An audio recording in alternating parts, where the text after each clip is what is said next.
Bahujan Samaj party की प्रमुख मायावती ने पहलगाम में हुए आतंकी हमले के संदर्भ में सभी राजनीतिक पार्टियों से सरकार का समर्थन करने के लिए एकजुट होने की अपील की है। उन्होंने कहा कि इस कठिन समय में पोस्टर और बयानबाजी के माध्यम से राजनीति करना देश के लिए हानिकारक है। मायावती ने साफ चेतावनी दी कि संविधान निर्माता डॉक्टर भीमराव अंबेडकर का अपमान किसी भी स्थिति में स्वीकार नहीं किया जाएगा। राहुल गांधी के बुधवार को अमेठी के एक दिवसीय दौरे से पहले राजनीतिक तनाव बढ़ गया है। कस्बे के बस स्टेशन, बाईपास, एचएल परिसर और अन्य प्रमुख स्थानों पर कुछ अज्ञात व्यक्तियों ने आपत्तिजनक पोस्टर चिपकाए, जिससे माहौल गर्मा गया।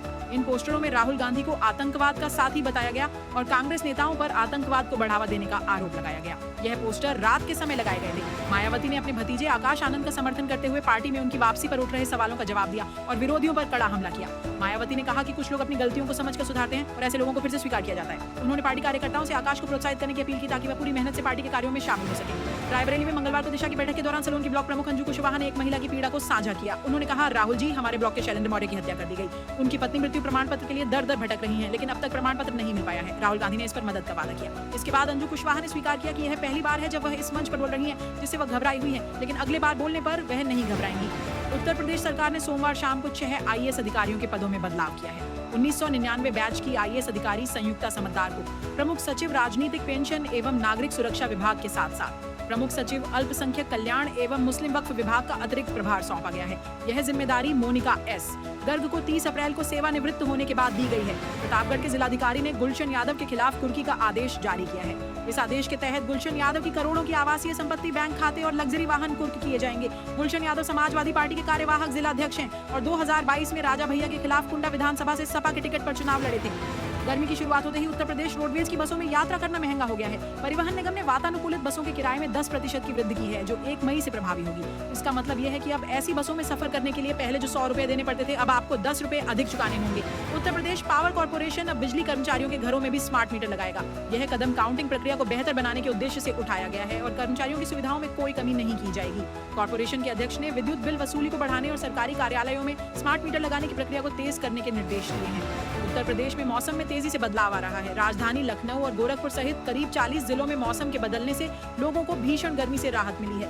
बादलों की आवाजाही और कुछ स्थानों पर हल्की बूंदाबांदी के कारण अधिकतम तापमान में करीब 6 डिग्री सेल्सियस की गिरावट आई है। मौसम विभाग ने 1 से 3 मई तक हल्की बारिश और तेज हवाएं चलने का अनुमान व्यक्त किया है। उत्तर प्रदेश में बांग्लादेशी और रोहिंग्या घुसपैठियों को हवाला के जरिए फंडिंग किए जाने का खुलासा हुआ है। डीजीपी प्रशांत कुमार ने सभी जिलों को इन घुसपैठियों की पहचान करने और खुफिया तंत्र को सक्रिय करने के निर्देश दिए हैं। जांच के दौरान देवबंद कनेक्शन भी सामने आया है, जिससे यह संभावना जताई जा रही है कि आतंकी संगठन स्लीपिंग मॉड्यूल के रूप में काम कर रहे हो सकते हैं। अमेठी मेडिकल कॉलेज में 2025 से 26 सत्र से एमबीबीएस की शिक्षा शुरू होने की संभावना है। चिकित्सा शिक्षा विभाग ने दाखिले की मंजूरी के लिए राष्ट्रीय चिकित्सा आयोग को प्रस्ताव भेजा है। यदि यह प्रस्ताव स्वीकृत हो जाता है तो सरकारी मेडिकल कॉलेजों में एमबीबीएस की 100 अतिरिक्त सीटें जुड़ जाएंगी, जिससे चिकित्सा शिक्षा को बढ़ावा मिलेगा। वर्तमान में राज्य के सरकारी मेडिकल कॉलेजों में कुल 5250 सीटें हैं। नगर निगम के मुताबिक 200 दुकानें हटाई गईं और 21,000 रुपए का जुर्माना वसूला गया। अतिक्रमण हटाने के दौरान कई गुमटियों को बुलडोजर से उठाकर लॉडर में लोड किया गया और टिन शेड भी उठाए गए। वहीं ठेकेदार जिन्होंने तिरपाल आदि लगाकर फुटपाथ को घेर रखा था, वे अपना सामान समेटकर गलियों में भाग गए। नगर निगम की टीम ने बुलडोजर के साथ बाबा चौराहा से ट्रैफिक चौराहा तक करीब 3 घंटे तक अतिक्रमण हटवाया।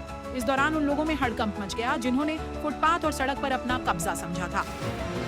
पिछले साल के पहले लोकसभा चुनाव में केंद्रीय सड़क और परिवहन मंत्री नितिन गडकरी की घोषणाएं मंगलवार को सदन में विपक्ष के नेता और सांसद राहुल गांधी को याद आई। बचत भवन में दिशा की बैठक के दौरान राहुल गांधी ने अचानक पूछा, नितिन गडकरी की घोषणाओं का क्या हुआ?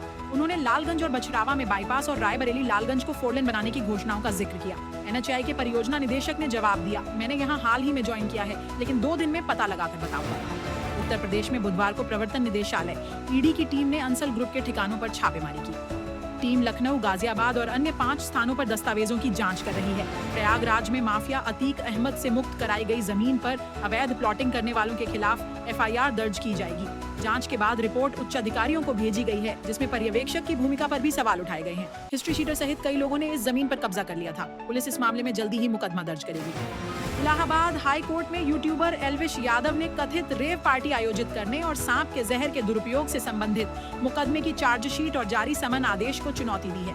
उनका आरोप है कि एफआईआर दर्ज कराने वाला व्यक्ति वन्य जीव संरक्षण अधिनियम के तहत अधिकृत नहीं था। याचिका में उन्होंने यह भी कहा कि उनके पास से न तो सांप और न ही मादक पदार्थ बरामद हुए हैं। रायबरेली के साइबर अपराधी दुर्गेश और संजय का संपर्क पाकिस्तानी रहीम के साथ साथ लखनऊ के अब्दुल से भी है। दुर्गेश बिहार के संदिग्ध युवाओं के खातों में पैसे जमा करने के अलावा अब्दुल को नकद भुगतान भी करता था। एक साल में उसने करीब 60 करोड़ रुपए दिए, जिन्हें अयोध्या और गोंडा भेजा गया।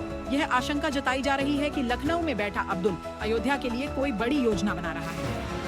लखनऊ प्रयागराज हाईवे पर जिगना गांव के पास बुधवार तड़के 3 बजे एक अज्ञात वाहन के टक्कर से कार में सवार दरोगा और हेड कांस्टेबल की मौत हो गई, जबकि महिला सिपाही घायल हो गई। सभी को घायल अवस्था में सीएससी जगतपुर लाया गया, जहां दरोगा और हेड कांस्टेबल को मृत घोषित कर दिया गया।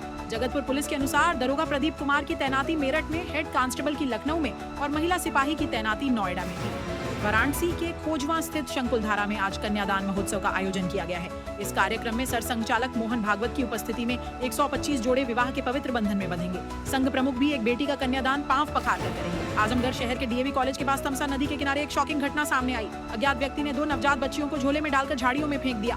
बच्चियों के रोने की आवाज सुनकर स्थानीय लोगों ने पुलिस को सूचित किया। पुलिस मौके पर पहुंची और दोनों बच्चियों को जिला महिला अस्पताल में भर्ती कराया, जहां उन्हें मृत घोषित कर दिया गया। गाजियाबाद स्थित हिंडन ग्रीन वैली सोसाइटी को गाजियाबाद विकास प्राधिकरण ने बकाया किश्त न जमा करने और लिफ्ट के संचालन में असामान्यताएं होने के कारण नोटिस भेजा है, जिसमें बताया गया कि रेजिडेंट्स द्वारा लिफ्ट के संचालन में समस्याओं और सोसाइटी में सुरक्षा व्यवस्था की कमी की लगातार शिकायतें की जा रही हैं। कई बार लिफ्ट में बच्चों और महिलाओं के फंसने की घटनाएं भी सामने आई हैं। तेज हवाओं और हल्की बारिश ने लू के थपेड़ों से राहत दी है और उत्तर प्रदेश के पूर्वी और तराई क्षेत्रों में मौसम अचानक बदल गया है। बूंदाबांदी के बाद इन इलाकों में सुबह और शाम की ठंडी हवा ने अप्रैल में ही फरवरी जैसे मौसम का एहसास कराया है। इसके साथ ही अधिकतम तापमान में 3 से 5 डिग्री सेल्सियस तक की गिरावट आई है। यूपी के बिजनौर जिले में सऊदी से लौटकर घर पर रहकर काम करने वाले भांजे को यह पसंद नहीं आया। आरोपी ने अपने दोस्त की मदद से मामा फारूक की हत्या की योजना बनाई। असरगरपुर के जंगल में मिले शव की पहचान के बाद पुलिस की प्रारंभिक जांच में यह खुलासा हुआ है।